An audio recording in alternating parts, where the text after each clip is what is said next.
નમસ્કાર મિત્રો, જય શ્રી કૃષ્ણ. સ્વાગત છે ફરી એક વખત આપનું આપણી યુટ્યુબ ચેનલ ભક્તિ કીર્તન સંગ્રહમાં.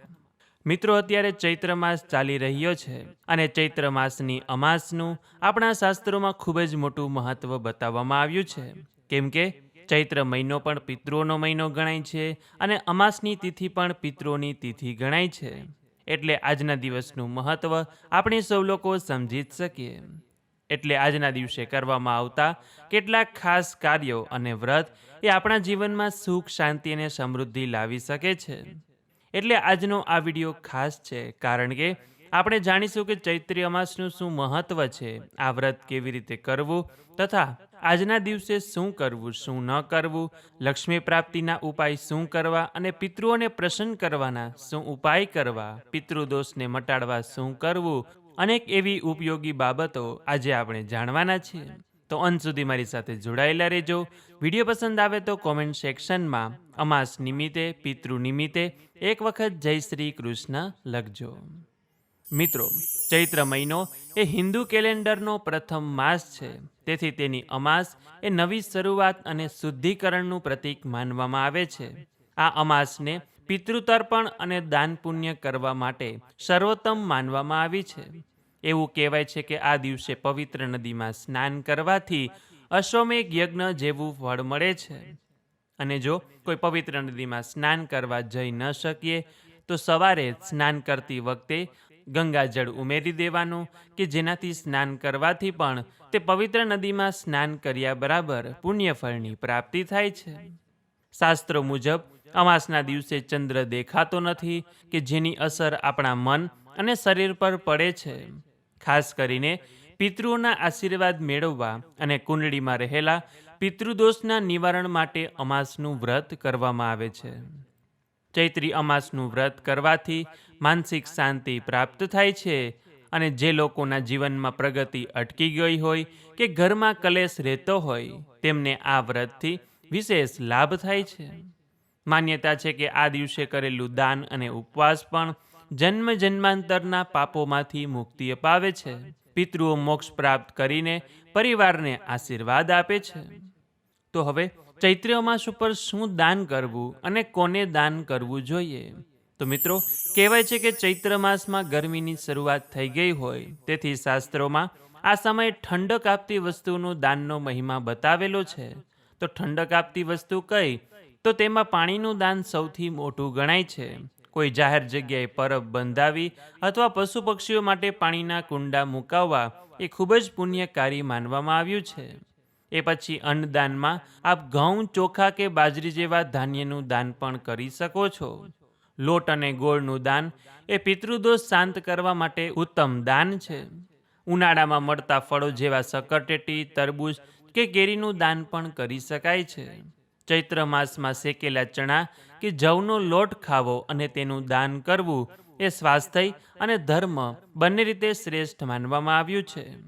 એ સિવાય ગરમીથી બચવા માટે જરૂરિયાતમંદ ગરીબ લોકોને ચંપલ કે છત્રીનું દાન કરીને રાહુ અને શનિના દોષોમાંથી પણ રાહત મેળવી શકાય છે. અને આ ગરમીની ઋતુમાં સૂતરા વસ્ત્રોનું દાન કરવું એ પણ એક મોટું દાન ગણવામાં આવ્યું છે. તો હવે આ દાન હંમેશા સાચા પાત્રને આપવામાં આવે તો જ તેનું સંપૂર્ણપણે ફળ મળે છે.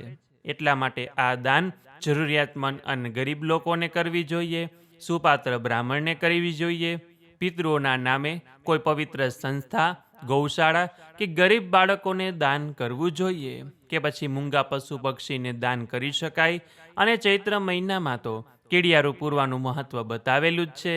તો જો આપણે આખો માસ દરમિયાન કીડિયારું પૂર્યું ન હોય તો ચૈત્ર મહિનાની અમાસે કીડીઓને કીડિયારું પૂરવું જોઈએ, કે જેનાથી મોટું એકેય દાન હશે નહીં અને આ દાન સૌ કોઈ વ્યક્તિ કરી શકે છે. એટલે ટૂંકમાં એ કહેવાનું કે દાન હંમેશા નિસ્વાર્થ ભાવે કરવું જોઈએ. ચૈત્ર અમાસના દિવસે કરેલું નાનું અમથું દાન પણ આપણા પિતૃઓને તૃપ્તિ અપાવે છે. આજના આ આધુનિક યુગમાં આપણે જો કોઈ અનાથ આશ્રમમાં ભોજન કરાવી શકીએ છીએ, કોઈ ગરીબ વિદ્યાર્થીની ફી ભરીને પણ પુણ્ય કમાઈ શકીએ છીએ. પુણ્ય કરવાના રસ્તાઓ તો લાખો છે, પરંતુ આપણું મન કયા પુણ્યના કામે આપણને દોરી જાય છે તે મહત્વનું છે.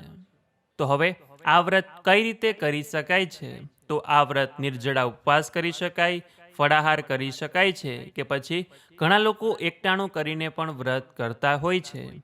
તો જે લોકો એકટાણું કરતા હોય તે રાત્રે પાણિયારે પિતૃ માટે દીવો કરીને એકટાણું કરે તો વધુ ઉત્તમ છે.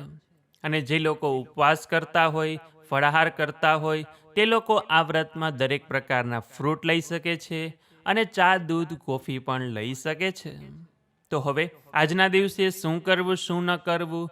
તો કે સવારે વહેલા ઉઠી પવિત્ર નદીમાં સ્નાન કરવું, સૂર્યનારાયણને જળ અર્પણ કરવું, ઘરના મંદિરમાં દીવો પ્રગટાવી વ્રતનો સંકલ્પ કરવો, પિતૃઓનું સ્મરણ કરવું અને તેમના નામે સાંજે પાણિયારે તેલનો દીવો કરવાનો. અને કોઈ પણ મંદિરે જઈ દર્શન કરી યથાશક્તિ ત્યાં દાન પુણ્યનું કાર્ય કરવાનું.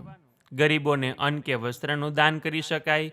ખાસ કરીને અમાસની તિથિ છે તો પીપળાના વૃક્ષને જળ ચડાવવું જોઈએ, ગાયને ઘાસ ખવડાવવું અને આજે શક્ય હોય તેટલો સમય મૌન પાળવું જોઈએ.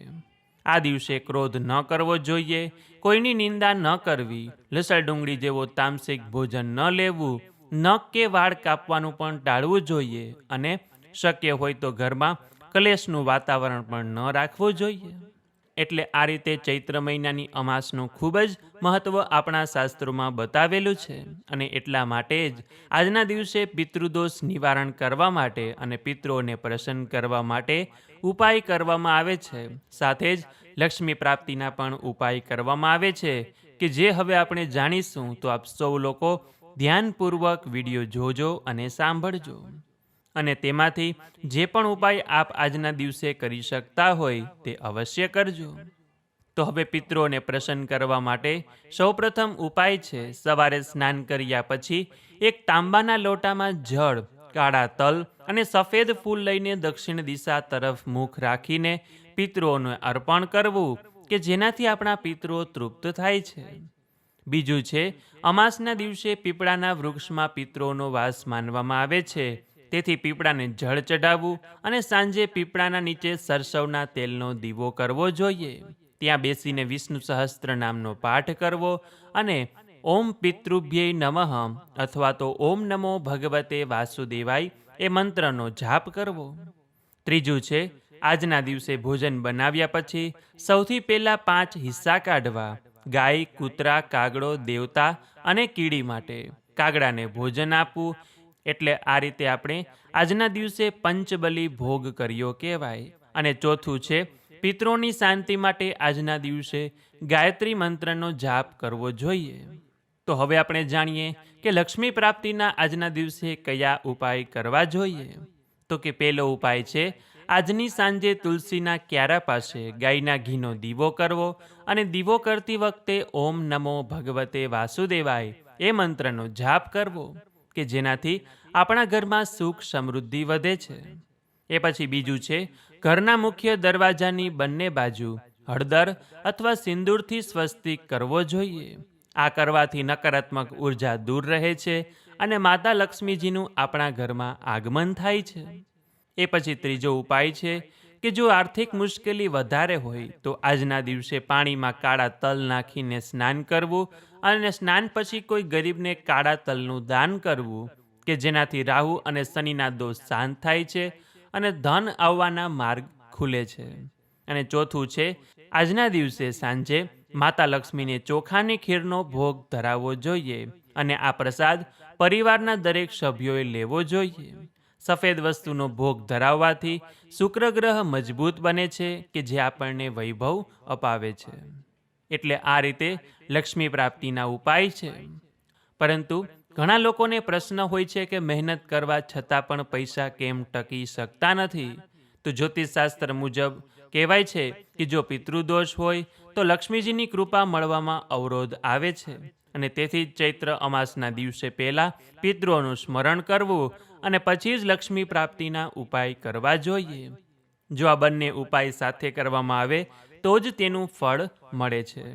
એટલે કહેવાય છે કે જ્યાં સુધી પિતૃઓ આપણા ઉપર પ્રસન્ન ન હોય, પિતૃઓની આપણા ઉપર કૃપા ન હોય, ત્યાં સુધી આપણા કોઈ પણ કાર્યો થતા નથી. અને જ્યારે પિતૃઓ આપણા ઉપર પ્રસન્ન થાય છે ત્યારે રોડપતિ પણ કરોડપતિ બની જાય છે. તો મિત્રો આ હતું ચૈત્ર અમાસનું મહત્વ, વ્રતની વિધિ, પિતૃઓ તેમજ લક્ષ્મીજીને પ્રસન્ન કરવાના વિશેષ ઉપાયો.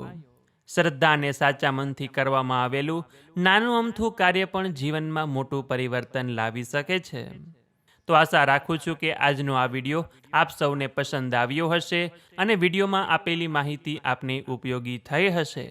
તો આ અમાસ ઉપર તમે કયું દાન કે ઉપાય કરવાના છો તેમને કોમેન્ટ સેક્શનમાં અવશ્ય જણાવજો. અમને તમારા વિચારો વાંચવા ગમશે.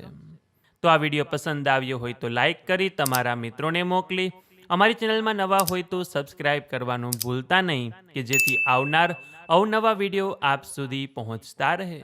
તો મળીશું ફરીથી એક નવા વિડીયોમાં આવી જ ઉપયોગી માહિતી સાથે. ત્યાં સુધી આપ સૌ લોકોને અમારી ચેનલના જય શ્રી કૃષ્ણ. ધન્યવાદ. મારી સાથે જોડાઈ રહેવા બદલ, મને સાંભળવા બદલ આપ સૌ લોકોનો ખૂબ ખૂબ આભાર.